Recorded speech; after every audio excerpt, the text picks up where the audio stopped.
दो तीन क्वेश्चंस किए गए हैं जिसका सवाल का जवाब मैं इस वीडियो के अंदर देने की कोशिश करता हूं। सबसे पहला क्वेश्चन बहुत ज़्यादा इंपॉर्टेंट है। पूछ रहे हैं हमसे व्यूअर हमारे, क्या 80% क्रैश जो है पॉसिबल है यहाँ से आगे की तरफ अभी के सिनेरियो में? तो देखिए, प्रेजेंटली अभी हम बात करें तो हमारा जो लार्ज कैप इंडेक्स है वो जनवरी के हाई से, मार्च अभी खत्म होने वाला है थोड़े दिनों में, तो जनवरी के हाई से पिछले 2-3 महीने में ही 12% के आसपास तक गिर चुका है। जो हमारा लार्ज निफ्टी 50 इंडेक्स है, और ऑलमोस्ट लार्ज कैप जो निफ्टी 100 इंडेक्स है वो भी 11-12% के पास ही डाउन है। तो पहला लार्ज कैप जो हमारा सेगमेंट है वो तो 12% लगभग गिरा हुआ है। मिड कैप सेगमेंट की बात करते हैं सरप्राइजिंगली, तो जनवरी के हाई से हमारा मिड कैप सेगमेंट जो मिड कैप 150 इंडेक्स है वो ऑलमोस्ट 10% के पास डाउन है, 10-11% ऑलमोस्ट डाउन है। तो ये दोनों तो है 10% तक, 12% तक डाउन। लेकिन जब हम अपने स्मॉल कैप सेगमेंट की बात करते हैं तो स्मॉल कैप सेगमेंट में ने जनवरी के अंदर हाई नहीं बनाया था, मतलब जनवरी में ऊपर गया ही नहीं था। वो लास्ट जुलाई में ऊपर गया है, उसके बाद से वो कंसोलिडेट कर रहा है या तो नीचे की तरफ ही आ रहा है। मतलब ये जो रिसेंट जनवरी वाला जो मार्केट अप गया था उसके अंदर स्मॉल कैप्स ने बिल्कुल पार्टिसिपेट ही नहीं किया था। एंड प्रेजेंट टाइम पे स्मॉल कैप जो है वो जुलाई में जो ऊपर गया था उसके बाद से ऑलमोस्ट 17-18%, 17-18% के पास डाउन है। तो रिसेंट हाई से देखें तो लार्ज कैप मिड कैप जहां पे 10-12% डाउन है, वहां पे जो स्मॉल कैप वो 6% ज्यादा 18% तक डाउन है।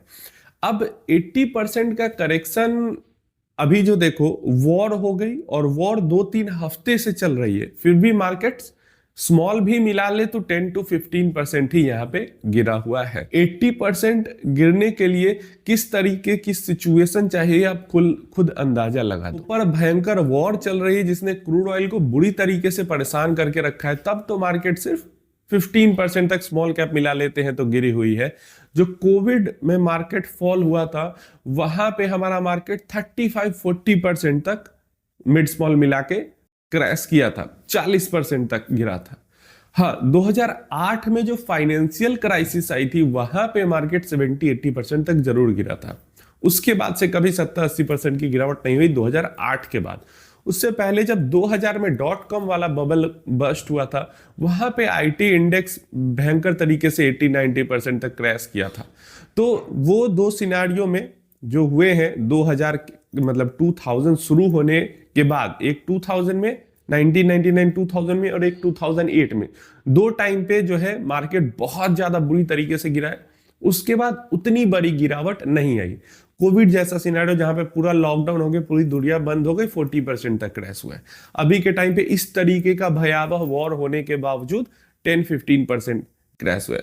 तो 80% का जो क्रैश है वो इन माय ओपिनियन पॉसिबिलिटी अभी ना के बराबर हो रही है। इसके रीजन भी मैं यहाँ पे दे देता हूँ। फंड का जो फ्लो है वो अभी के टाइम पे काफी ज्यादा बढ़ चुका है, और जैसे ही मार्केट इवन 25% से भी नीचे जाएगी ना, 30% तक भी पहुंचेगी, तो फंड्स जो है वो खरीदारी शुरू कर देंगे। आपको पता है अभी भी म्यूचुअल फंड 2 लाख करोड़ से ज्यादा के कैश पे बैठे हुए हैं। तो अगर 30% तक मार्केट के अंदर में डिस्काउंट मिल जाता है तो ये कैश कहाँ जाएगा? ये कैश इसी मार्केट के अंदर जाएगा, और मार्केट के अंदर जाएगा तो मार्केट को सपोर्ट मिलेगा। देखो 70-80% का क्रैश ना पैनिक में ही आता है, और अभी के टाइम पे इन्वेस्टर पैनिक कर ही नहीं रहे। हाँ, डेफिनेटली अगर वॉर में परमाणु बम वगैरह चल जाए तो हो सकता है थोड़ा पैनिक इन्वेस्टर्स कर जाए, थोड़ा क्या बहुत ज्यादा पैनिक इन्वेस्टर्स कर जाए। लेकिन जब तक ये चीजें नहीं, मतलब एक्सट्रीम कुछ नहीं होता है, extreme rare of the rarest कुछ नहीं होता है, कोई ब्लैक स्वॉन टाइप इवेंट नहीं होता है, तब तक मुझे नहीं लगता है कि मार्केट में अभी पैनिक इन्वेस्टर मचाने वाले, जो थोड़ा बहुत पैनिक करने वाले वो तो हमेशा ही करेंगे, उनको लेकर बात नहीं हो रही।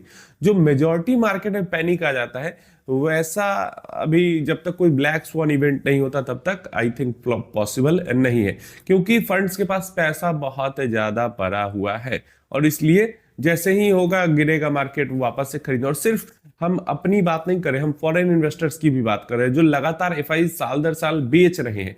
अगर उनको उतना सस्ता वैल्यूएशन मिलेगा कि 40% 50% डाउन यहां से वैल्यूएशन पे मिले मार्केट, तो एफआईआईज का भी फ्लो तेजी से बढ़ेगा, क्योंकि उनको भी पता है कि फिर अगर 40% 50% नीचे मिल रहा है तो साल 2 साल में कितना तगड़ा वहां पे पैसा बन सकता है। तो इसलिए 80% तो जाना मुझे नहीं लगता अभी पॉसिबल है। दूसरा एक क्वेश्चन पूछा गया है जो कि एक टाइप से इसी से रिलेटेड मैं मानता हूं, 10 साल तक पास्ट में रिटर्न नहीं बने हैं 90s के टाइम पे सेंसेक्स के अंदर में, निफ्टी के अंदर में, तो आगे भी ऐसा हो सकता है कि 10 साल तक रिटर्न ना बने। देखिए, अगर 10 सालों तक मार्केट के अंदर में, इकोनॉमी के अंदर में, बिजनेसेस के अंदर में ग्रोथ नहीं होती है तो 10 साल तक मार्केट का ऊपर नहीं जाना कोई बड़ी बात नहीं है। ठीक है, अगर ग्रोथ ही नहीं होगी इकोनॉमी में तो मार्केट ऊपर कैसे जाएगा। लेकिन क्या हमारे मार्केट में ग्रोथ नहीं होगी? आपको लगता है ऐसा? इतना हाई इन्फ्लेशन, इतनी महंगाई ज्यादा है, हमारे मार्केट में ग्रोथ नहीं होगी? ग्रोथ नहीं होने का सबसे पहला आपको इंडिकेटर यही दिख जाएगा, मतलब पेपर पे नहीं, मतलब आप अपने आसपास देखो मार्केट पे, क्या महंगाई नहीं है? जब तक महंगाई है तब तक ग्रोथ होगा, ये आप समझ लो। अब महंगाई भी हद से ज्यादा नहीं होनी चाहिए, महंगाई अगर 5, 6, 7% तक है, ग्रोथ होती रहेगी, ये सबसे बड़ा इंडिकेटर। और दूसरा, अभी भारत के अंदर में इतनी ज्यादा जनसंख्या है, प्लस इतनी ज्यादा डेवलपमेंट के लिए स्कोप बचा हुआ है, ज्यादा जो हमारा पैसा है भ्रष्टाचार में जाने के बावजूद भी डेवलपमेंट के लिए काफी स्कोप बचा हुआ है, लोगों के पास खाने पीने के लिए, मतलब बहुत सारी जनसंख्या है एज ए कंज्यूमर। तो ऐसे में 10 सालों तक ग्रोथ ना होना अभी के टाइम पे पॉसिबिलिटी बहुत ज्यादा कम है। दूसरी चीज, अगर 10 सालों तक जीरो रिटर्न भी बनता है ना, एक ही जगह पे हमारा इंडेक्स रहता है, फिर भी इन्वेस्टर का पैसा म्यूचुअल फंड के अंदर बनता है। कैसे बनता है? क्योंकि जब हम इंडेक्स देखते हैं ना, तो सिर्फ हमें इंडेक्स की वैल्यू दिखती है। म्यूचुअल फंड जो है, जो इंडेक्स है, या फिर मैं बोलूं इंडेक्स और इंडेक्स फंड में भी अंतर होता है और म्यूचुअल फंड में भी अंतर होता है, क्योंकि इंडेक्स के अंदर डिविडेंड के रिटर्न कैलकुलेट नहीं होते हैं और अच्छा खासा डिविडेंड सारी कंपनियां मिला के देती हैं। तो एक तो नॉर्मल इंडेक्स के रिटर्न में जब हम डिविडेंड ऐड करते हैं तो वो रिटर्न प्लस में चला जाता है। दूसरा, जैसे मान लो एक मिड कैप फंड है, एक स्मॉल कैप फंड है, एक फ्लेक्सी कैप फंड है, ये सब अच्छा खासा एक्सपोजर, जैसे 65%, 70% तक ये सब इक्विटी के अंदर में एक्सपोजर रखते हैं। क्लियर है? उसके अलावा इनके पास जैसे मार्केट के अलग अलग सेगमेंट या डेट में, या फिर अब तो गोल्ड एंड सिल्वर में भी इन्वेस्ट करने का ऑप्शन है। तो ऐसे में 70% इक्विटी और बाकी 30% में बाकी सारी चीजों में फंड मैनेजर ने अपनी समझदारी से इन्वेस्ट किया, तो वहां से कुछ ना कुछ रिटर्न तो जनरेट कर लेंगे। प्लस अगर ऐसा भी सिनेरियो आता है, उसके बाद भी अगर एक एसआईपी इन्वेस्टर है, तो अगर सेम लेवल पे 10 साल में इंडेक्स रहता है, फिर भी उसका रिटर्न बनता है, क्योंकि वो अप डाउन तो इंडेक्स करेगा सेम लेवल पे रहने के बावजूद में, या फिर गिरता गया, गिरने के बाद फिर ऊपर आया तो नीचे के लेवल पे भी तो एक्युमुलेट हुई। अगर लमसम इन्वेस्टर भी है तो ऐसा नहीं कि आज इन्वेस्ट किया और 10 साल तक कोई इन्वेस्टर इन्वेस्ट ही नहीं करता है। भाई, साल में 2-3 बार तो लमसम कोई भी कर देता है, और 10 साल में तो कितनी ही बार करेगा। तो ये चीजें जब सारा आप एनालाइज करते हो तो आपको समझ में आएगा कि सिर्फ चार्ट देख लेना कि 10 साल तक जीरो रिटर्न बना, और एक रियल लाइफ इन्वेस्टर में बहुत ज्यादा जमीन आसमान का अंतर होता है। चार्ट में सबसे पहला तो यही चीज है कि ना तो उसमें डिविडेंड का रिटर्न कैलकुलेट होता है। क्लियर है? डिविडेंड का रिटर्न कैलकुलेट ही नहीं होता इंडेक्स में। उसके लिए आपको टोटल रिटर्न इंडेक्स देखना पड़ता है, TRI जिसको बोलते हैं। जैसे एक होता है निफ्टी 50 नॉर्मल इंडेक्स, और एक होता है Nifty 50 total return index, Nifty 50 TRI। उम्मीद है इंफॉर्मेशन हेल्पफुल होगी। कोई और क्वेश्चन या क्वेरी है तो नीचे कमेंट बॉक्स में पूछ लेना।